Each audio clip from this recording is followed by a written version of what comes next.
Hello everyone, operating સિસ્ટમના lecture number 7માં હવે આપણે આગળના ટોપિક ડિસ્કસ કરશું. તો લેક્ચર નંબર 6માં આપણે શું જોયું હતું તો કે batch operating system and multi programming operating system વિશે ડિસ્કસ કરેલું. હવેના લેક્ચરમાં આપણે ટાઈમ શેરિંગ ઓપરેટિંગ સિસ્ટમ અને રિયલ ટાઈમ ઓપરેટિંગ સિસ્ટમ વિશે ડિસ્કસ કરશું. અને એ બાદ જે સર્વિસીસ છે એ સર્વિસીસને કયા બે ટાઈપમાં ડિવાઈડ કરી છે એ પણ ડિસ્કસ કરશું અને કેસ સ્ટડી જોશું. ઓકે, તો let's began with time sharing operating system. તો ટાઈમ શેરિંગ ઓપરેટિંગ સિસ્ટમ એટલે શું તો કે જો આગળના લેક્ચરમાં મેં રિફર તમને કરાવ્યું હતું કે એકચ્યુઅલમાં છે એ ટાઈમ શેરિંગ સિસ્ટમ એટલે ઘણા બધા યુઝર છે, તો યુઝરને સીપીયુ પર્ટિક્યુલર ટાઈમલી છે એ ડિવાઈડ કરી દેવામાં આવે છે. બરાબર, તો let S C. It is a logical extension of multi-programming operating system. The ability to execute more than one task at the same time, a task being a program, is called multitasking. બરાબર, એક જ સમયે એક કરતાં વધારે task perform કરીએ આપણે, બરાબર, તો એને એ પર્ટિક્યુલર પ્રોગ્રામને શું કહેવાય? મલ્ટીટાસ્કિંગ. એકસાથે આપણે ફોર એક્ઝામ્પલ અસાઇનમેન્ટ લખતા હોય, જોડે જોડે લેબ મેન્યુઅલ બનાવતા હોય અને સાથે સાથે આપણે સ્ટડી પણ કરતા હોય કે કેવી રીતે પર્ટિક્યુલર ટૉપિક છે એ લખવો. બરાબર, તો આટલા ઘણા બધા ટાસ્ક છે આપણે જોડે કરતા હોય, બરાબર, અને સેમ ટાઈમે, તો એને મલ્ટીટાસ્કિંગ કહેવાય. સેમ એવી જ રીતે કોમ્પ્યુટરમાં પણ એક કરતાં વધારે પ્રોગ્રામ છે એને સેમ ટાઈમે એક્ઝિક્યુટ કરો તો એને શું કહેવાશે? મલ્ટીટાસ્કિંગ. એટલે કે મલ્ટીટાસ્કિંગ છે અને મલ્ટીપ્રોસેસિંગ છે એ બે વસ્તુ સેમ નથી, પણ જનરલી ઇન્ટરચેન્જેબલી બે યુઝ થતી હોય છે. The terms multitasking and multiprocessing are often used to interchangeably, although multiprocessing implies that more than one CPU is involved. એક કરતાં વધારે CPU છે એ ઇન્વોલ્વ થયેલા છે. જ્યારે મલ્ટીટાસ્કિંગમાં શું છે તો કે એક જ CPU ઇન્વોલ્વ છે, but it switches from one program to another so quickly that each user may interact with each program while it is running. So it gives the appearance of executing all of the programs at the same time. એટલે જો multitasking અને multi programming ઇન્ટરચેન્જેબલી use થાય છે, પણ એકચ્યુઅલમાં એવી similar છે નહીં. શું કામ? એને તો કે મલ્ટી પ્રોસેસિંગ છે એમાં એકચ્યુઅલી મોર દેન વન CPU છે એ ઇન્વોલ્વ હોય છે. જ્યારે મલ્ટીટાસ્કિંગમાં શું હોય છે? એક જ CPU ઇન્વોલ્વ હોય, પણ એનું સ્વિચ એટલે કે એક પ્રોગ્રામમાંથી બીજા પ્રોગ્રામમાં મૂવ થવું એટલી ઝડપથી થાય છે કે આપણને એવું લાગે છે કે ઘણા બધા પ્રોગ્રામ છે એ કારે રન થાય છે અને યુઝર છે એ ઘણા બધા પ્રોગ્રામને છે એ એક હારે ઇન્ટરેક્ટ કરી શકે જ્યારે એ રન થતા હોય ત્યારે. એટલે એવું અપીરિયન્સ આવે છે કે એક સાથે ઘણા બધા પ્રોગ્રામ છે એ રન થાય છે.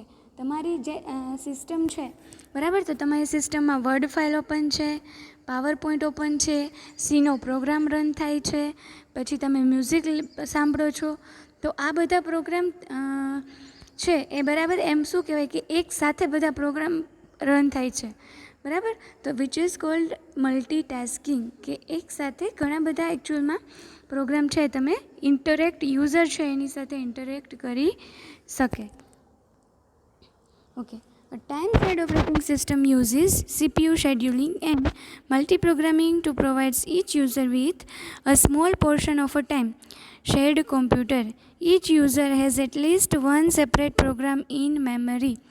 Okay, time-sharing operating system પણ શું કરશે? CPU scheduling અલ્ગોરિધમનો યુઝ કરશે.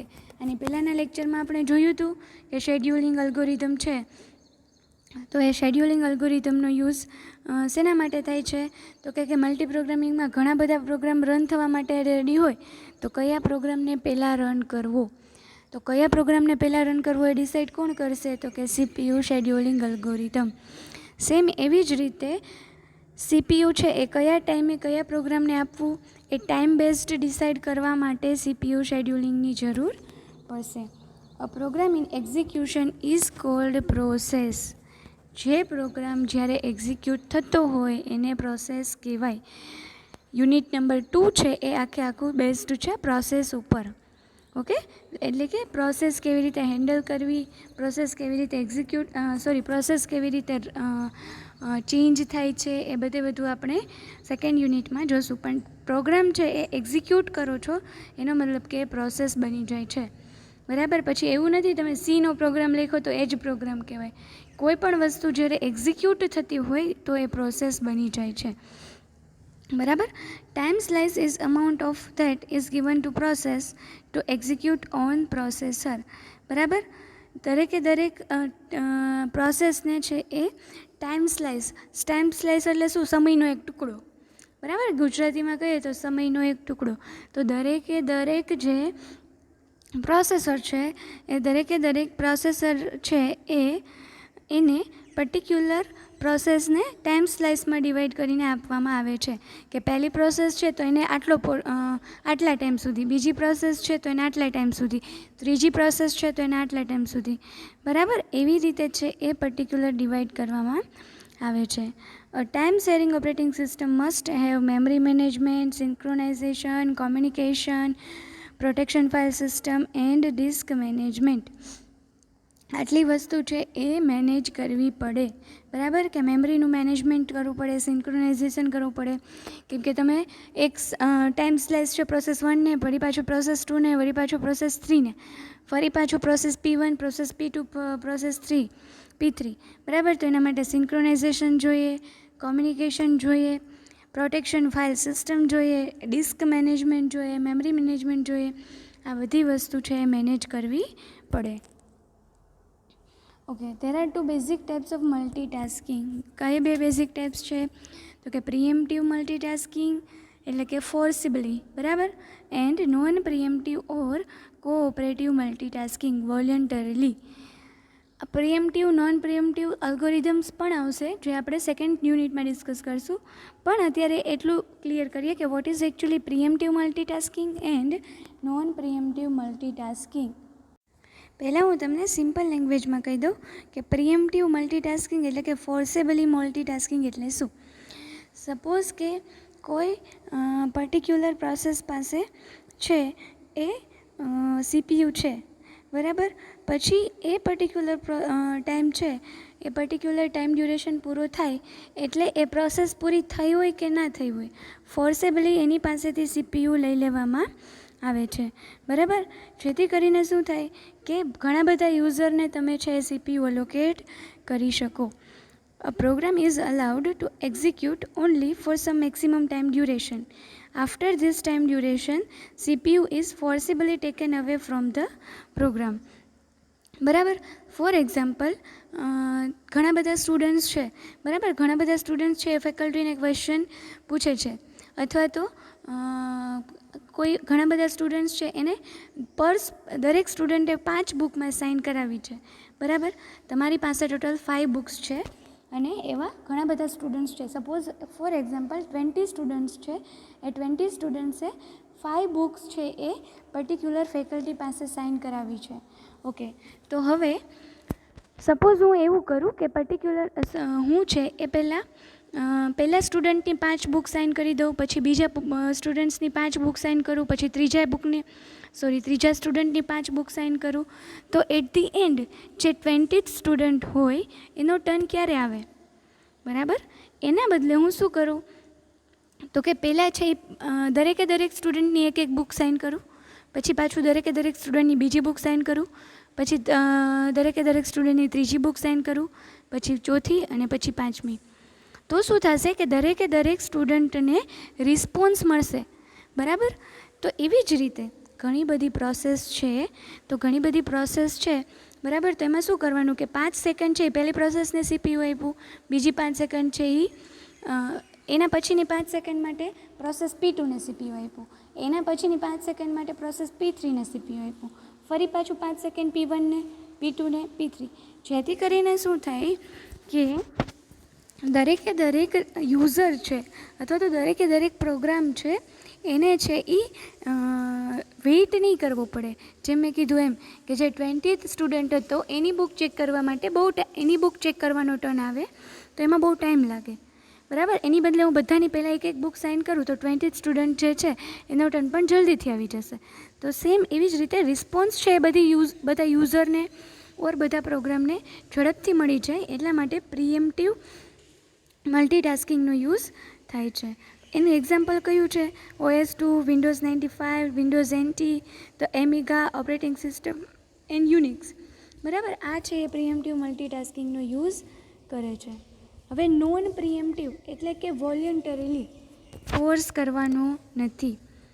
Non preemptive multitasking each program can control the CPU for as long as it needs it. એનો મતલબ કે આપણે પહેલાંનું જ એક્ઝામ્પલ લઈએ. કોઈ એક સ્ટુડન્ટ પાસે 5 બુક સાઇન કરાવવાની છે તો એ સ્ટુડન્ટની 5 બુક સાઇન થઈ જાય પછી જ બીજા સ્ટુડન્ટ પાસે જાઓ. બરાબર. સપોઝ બીજા સ્ટુડન્ટને 2 જ બુક સાઇન કરવાની છે તો એની 2 બુક સાઇન થઈ ગઈ પછી ત્રીજા પાસે જાઓ. ત્રીજા પાસે 4 બુક સાઇન કરાવડાવવાની છે તો એ 4 બુક સાઇન કરાવો પછી 5મા પાસે જાઓ. એવી રીતે ફોર્સેબલી એની પાસે એવું નથી કરવાનું કે એની હજી બાકી છે બુક સાઇન કરવાની અને ફેકલ્ટી છે એ બીજા સ્ટુડન્ટની બુક ચેક કરવા લાગશે. સો નોન પ્રિએમ્પ્ટિવ મલ્ટીટાસ્કિંગમાં પણ એવું જ. બરાબર. કે સીપીયુને કોઈ પણ પ્રોગ્રામ છે એ પ્રોગ્રામને જેટલો ટાઈમ માટે સીપીયુની રિક્વાયરમેન્ટ હોય એટલા ટાઈમ સુધી એનો યુઝ કરશે અને પછી છે એ બીજી પ્રોસેસમાં મૂવ થશે. If a program is not using the CPU, however, it can allow another program to use it temporarily. બરાબર. પર્ટિક્યુલર અમુક ડ્યુરેશન માટે છે એમાં કોઈ ઇનપુટ આઉટપુટની રિક્વાયરમેન્ટ છે તો પર્ટિક્યુલર એ પ્રોસેસ છે એ સીપીયુને યુઝ નથી કરતું તો ટેમ્પરરી થોડીક વાર માટે બીજા કોઈને આપી શકાય પણ ફરી પાછું તો એની પાસે આવવું જ પડે જ્યારે પ્રોગ્રામ છે ફરીથી રન થવા માટે રેડી હોય. બરાબર. એક્ઝામ્પલ કયા છે તો કે Microsoft Windows 3.x and the multi finder. બરાબર. આ બધું એક્ઝામ્પલ છે ટાઈમ શેરિંગમાં પણ નોન પ્રિએમ્પ્ટિવ ઓપરેટિંગ સિસ્ટમના. બરાબર. Okay. And the last one is real time operating system. Okay. તો રિયલ ટાઈમ ઓપરેટિંગ સિસ્ટમમાં જેમ આપણે જ્યારે જનરલ 9 ટાઈપ્સ છે ડિસ્કસ કરતા હતા રિયલ ટાઈમ ઓપરેટિંગ સિસ્ટમના ત્યારે વાત કરી હતી હાર્ડ રિયલ ટાઈમ ને soft real time operating system. તો real time operating system is used where there are rigid time requirement on the operation of a processor or the flow of data and thus is often used as a control device in a dedicated application. આપણે આની પહેલાંય discuss કર્યું હતું કે અમુક એવા equipment છે અથવા તો એવી મોટી મોટી ફેક્ટરી છે કે એકચ્યુઅલમાં જ્યારે રિક્વાયરમેન્ટ છે કે પર્ટિક્યુલર ઓપરેટિંગ સિસ્ટમ એવી હોય કે પર્ટિક્યુલર ટાઈમ બેઝડ થવી જોઈએ. તો real time operating system has very little user interface capability and no end user utilities. બરાબર. યુઝર ઇન્ટરેક્શન એટલે કે યુઝર ઇન્ટરફેસ રહેતું નથી. જે મોટી મોટી પ્રોડક્શન કંપની હોય તો એમાં એ પર્ટિક્યુલર ડિવાઇસમાં છે ઓપરેટિંગ સિસ્ટમ છે એ ઇન્સ્ટોલ કરી હોય. બરાબર. તો એમાં પછી યુઝરનું ઇન્ટરફેરન્સ ઓછું હોય. એમાં શું થશે ખાલી તો કે એમાં છે એ પર્ટિક્યુલર ટાઈમ બેઝ છે એ ઓટોમેટિકલી પ્રોગ્રામિંગ ચેન્જ થતું રહેશે. Real time operating system always controls input and response within defined time constraint. નામાં જેવું છે. બરાબર. પર્ટિક્યુલર ટાઈમ કન્સ્ટ્રેન્ટમાં જ એ ડિફાઇન થવું પર્ટિક્યુલર રિસ્પોન્સ મળવો જોઈએ. Systems that control scientific experiments, medical imaging system, industrial control system and some display, automobile engine, fuel injection system are real-time system.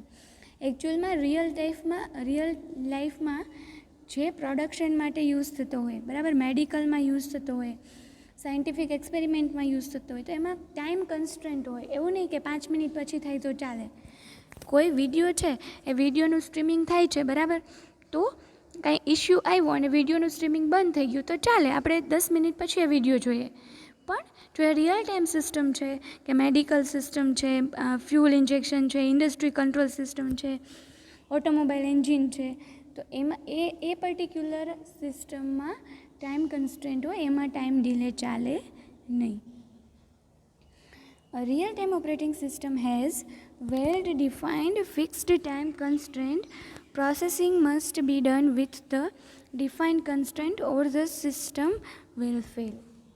જો એ પર્ટિક્યુલર ટાઈમ કન્સ્ટ્રેન્ટમાં ન થયું તો સિસ્ટમ શું થઈ જશે? સિસ્ટમ છે એ ફેલ થઈ જાય. બરાબર. અને there are 2 flavours of real time system. કયા બે flavours means 2 types of real time system? Hard real time operating system and soft real time operating system. આ બે વસ્તુ આપણે ઓલરેડી ડિસ્કસ કરી લીધી છે પ્રીવિયસ લેક્ચરમાં, લેક્ચર નંબર 4માં. બરાબર. કે કેવી રીતે છે એ hard real time operating system execute થાય છે અને soft real time operating system છે એ એક્ઝિક્યુટ થાય છે. ફરીથી આપણે ડિટેલમાં જોશું. A hard real-time system guarantees that critical task complete on time. Particular ટાઈમે જે ટાસ્ક પૂરું થઈ જાય એવી guarantee hard real time system છે પ્રોવાઈડ કરે છે. This goals requires that all delays in the system be bounded from the retrieval of stored data to the time that takes the operating system to finish any request made of it. Particular જો data માંગ્યો હોય તો એ particular data પણ એ time ડ્યુરેશનમાં પૂરો થવો જોઈએ. Secondary storage of any short is usually limited or missing, with data being stored in short-term memory or in read-only memory. Secondary storage છે avoid કરવામાં આવે છે. જનરલી શેમાં સ્ટોર કરવામાં આવે છે?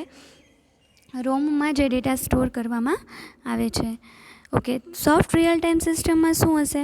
તો કે સોફ્ટ રિયલ ટાઈમ સિસ્ટમ છે થોડીક એમાં રિસ્ટ્રિક્ટિવ ઓછું હોય કે ક્યારેક છે એ ડિલે થાય તો ચાલે. A less restrictive type of real-time operating system is the soft real-time system, where a critical real-time task gets priority over the other task and retains that priority until it completes.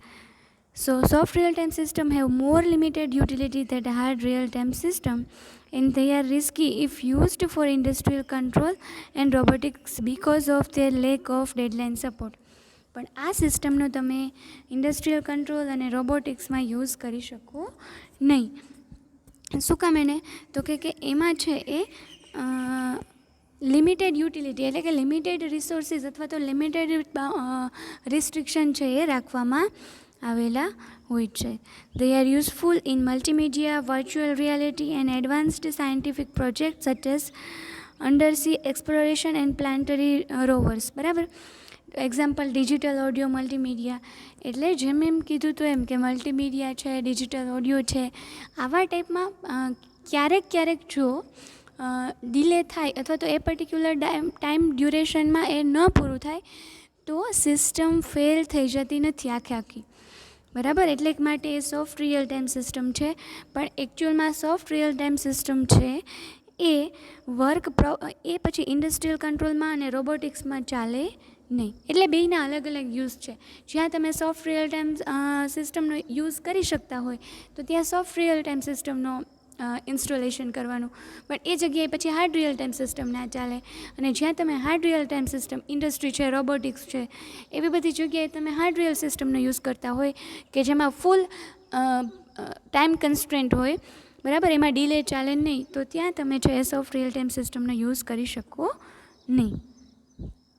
So this is all about real time operating system. તો આપણે total 9 types છે એ 9 ટાઈપ્સની operating system જોઈ હતી. Let us I gave revised it.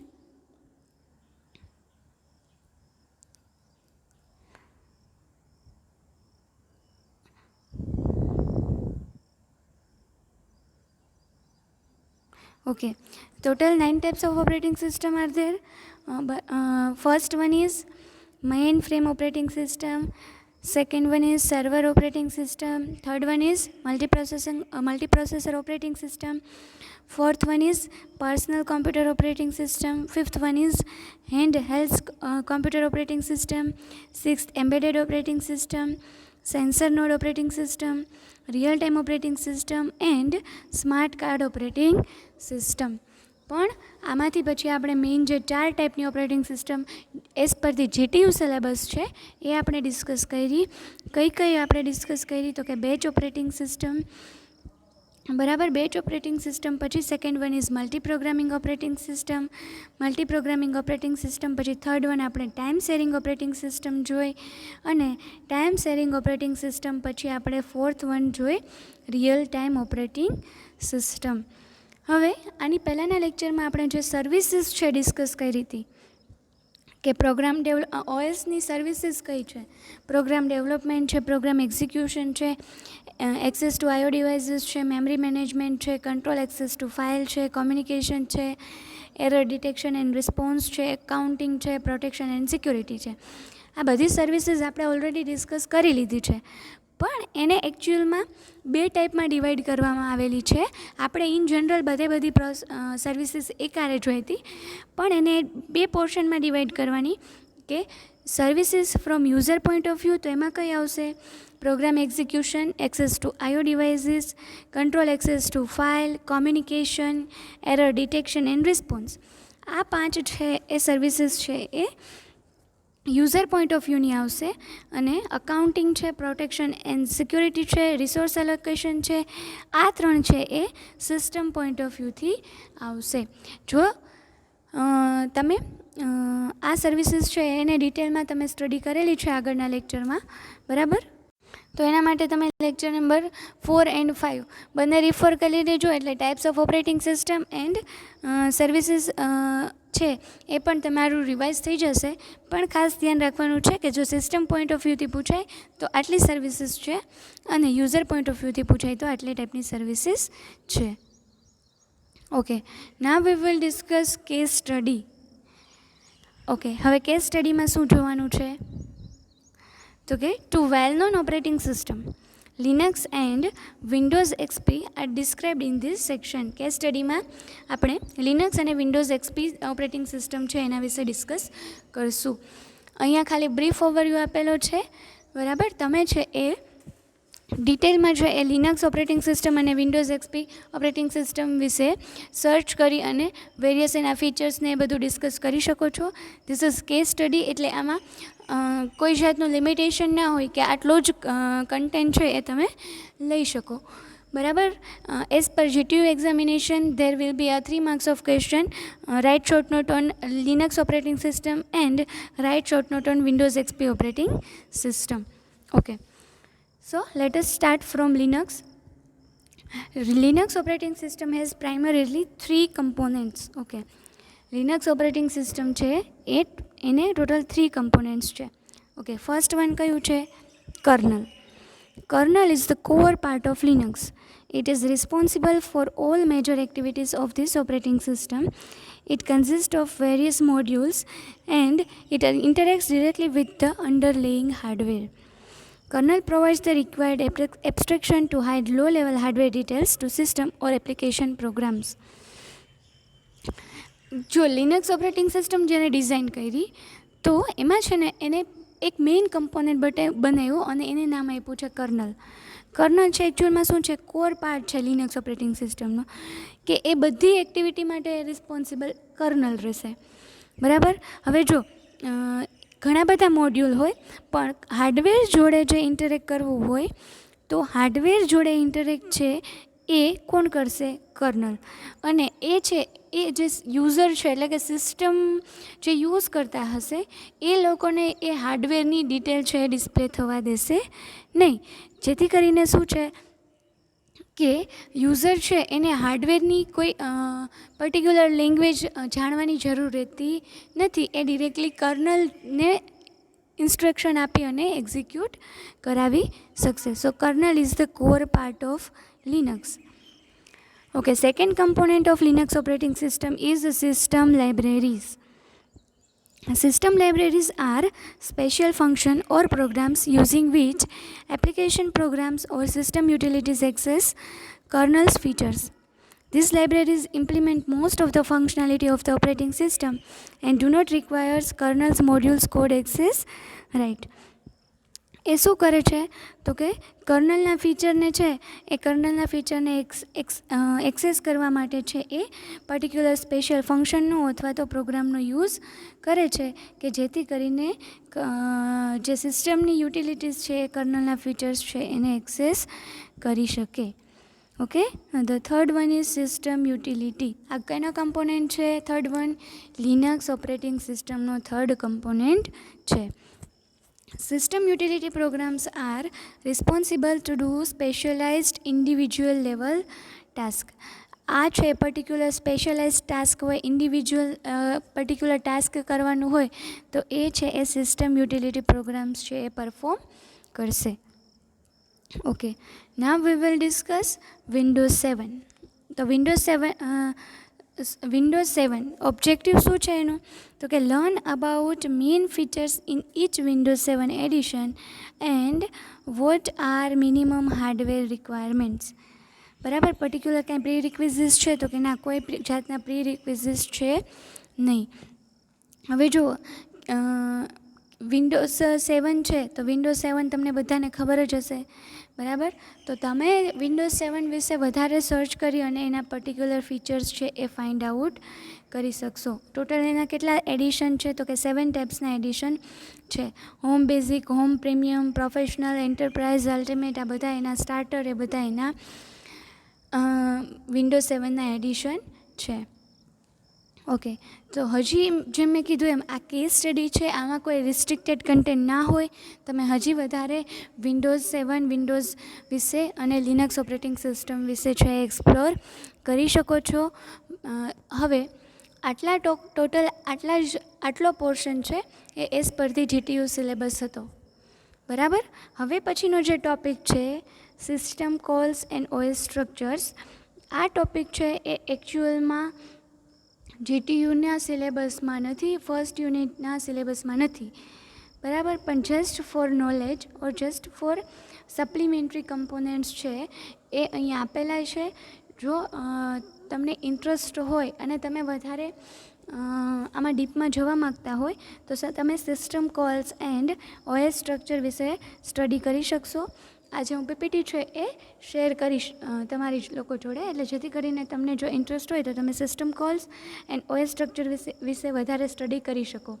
Plus છે કે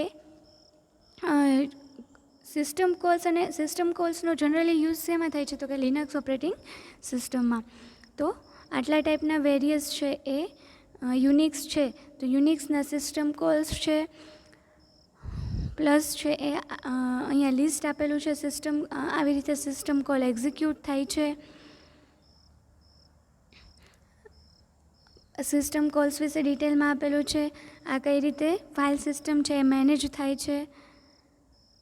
પછી operating સિસ્ટમના various structure છે કે મોનોલિથિક સિસ્ટમ છે, લેયર્ડ સિસ્ટમ છે, માઇક્રોકર્નલ સિસ્ટમ છે, ક્લાયન્ટ સર્વર મોડેલ છે, વર્ચ્યુઅલ મશીન્સ છે, એમાં VM370 વર્ચ્યુઅલ મશીન રીડિસ્કવર્ડ, તો જાવા વર્ચ્યુઅલ મશીન, એક્ઝોકર્નલ્સ, આ બધા છે એ ઓપરેટિંગ સિસ્ટમના સ્ટ્રક્ચર છે. તો તમે આ બધા, જો તમને ઇન્ટરેસ્ટ હોય તો તમે એને ડિટેલમાં સ્ટડી કરી શકો છો. આ જે હું PPT છે એ તમારી લોકો જોડે શેર કરી દઈશ. તો this all are the various types of structure. એકચ્યુઅલમાં આ GTU સિલેબસમાં છે નહીં, સપ્લિમેન્ટરી કમ્પોનન્ટ્સ છે. If you have any doubt regarding it, you can comment in this section or you can ask me directly. જો કોઈને વધારે ઇન્ટરેસ્ટ હોય આમાં ડીપમાં જવાનો ઓપરેટિંગ સિસ્ટમમાં, તો આ બહુ જ સારો ટૉપિક છે જે તમે રિફર કરી શકો છો. ઓકે, આ વર્ચ્યુઅલ મશીન રીડિસ્કવર્ડ છે, જાવા વર્ચ્યુઅલ મશીન જે આપણે લાસ્ટમાં જોયું હતું, and last one is exokernel. Okay, તો અહીંયા તમારું ઓપરેટિંગ સિસ્ટમનું as per GTU syllabus unit 1 છે એ કમ્પ્લીટ થાય છે. આ યુનિટમાં કેટલા ટૉપિક છે આપણે ડિસ્કસ કર્યા એઝ પર GTU સિલેબસ. તો ફર્સ્ટ વન ઇઝ આપણે ઓપરેટિંગ સિસ્ટમની ડેફિનેશન જોઈ હતી, એના પછી ઓપરેટિંગ સિસ્ટમની નીડ શું છે, ઇવોલ્યુશન ઓફ ઓપરેટિંગ સિસ્ટમ એટલે જે આપણે જનરેશન જોઈ હતી, first, second, third, fourth generation. Types of operating systems એટલે જે 9 આપણે લિસ્ટ આઉટ કરી હતી ટાઈપ, અને પછી batch operating system, multi programming operating system, time sharing operating system, real time operating system એ ડિસ્કસ કર્યું હતું.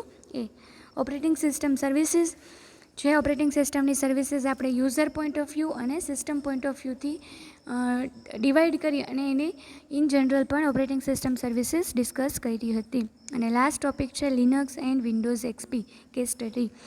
આટલા ટોપિક છે એ યુનિટ નંબર 1માં GTU સિલેબસમાં છે. તમે GTUનો સિલેબસ રિફર કરી શકો છો. આટલા ટોપિક એમાં ઇન્ક્લુડ છે. Total weightage of this unit is 10 marks. એટલે કે 70 માર્ક્સની GTU એક્ઝામિનેશનમાંથી આ યુનિટમાંથી ટોટલ 10 માર્ક્સનું કન્ટેન્ટ છે એ પૂછાય છે. 10 માર્ક્સના ક્વેશ્ચન આમાંથી છે એ પૂછાય છે. કેવા ટાઈપના ક્વેશ્ચન પૂછાઈ શકે? 10 માર્ક્સનું કન્ટેન્ટ 10 માર્ક્સનું પૂછાય છે, તો કેવા ટાઈપના ક્વેશ્ચન પૂછાઈ શકે આપણે એનું ખાલી લિસ્ટ જોઈએ. This is assignment 1 for all of you. બરાબર. First is define operating system. Just 2 માર્ક્સનો ક્વેશ્ચન છે, તમારે ઓપરેટિંગ સિસ્ટમની ડેફિનેશન લખવાની છે. Second one, explain the need of operating system. બરાબર, જે ઓલરેડી આપણે ડિસ્કસ કરી લીધી. Differentiate user view of operating system and system view of operating system. એને ડિફરન્શિએટ કરવાનું છે. List out types of operating system, જે આપણે 9 ટાઈપ્સ છે લિસ્ટ આઉટ કરી હતી એ. એના પછી બેચ ઓપરેટિંગ સિસ્ટમ વિશે શોર્ટ નોટ લખવાની, મલ્ટી પ્રોગ્રામિંગ ઓપરેટિંગ સિસ્ટમ વિશે short note, time sharing operating system વિશે શોર્ટ નોટ અને રિયલ ટાઈમ ઓપરેટિંગ સિસ્ટમ વિશે શોર્ટ નોટ લખવાની છે.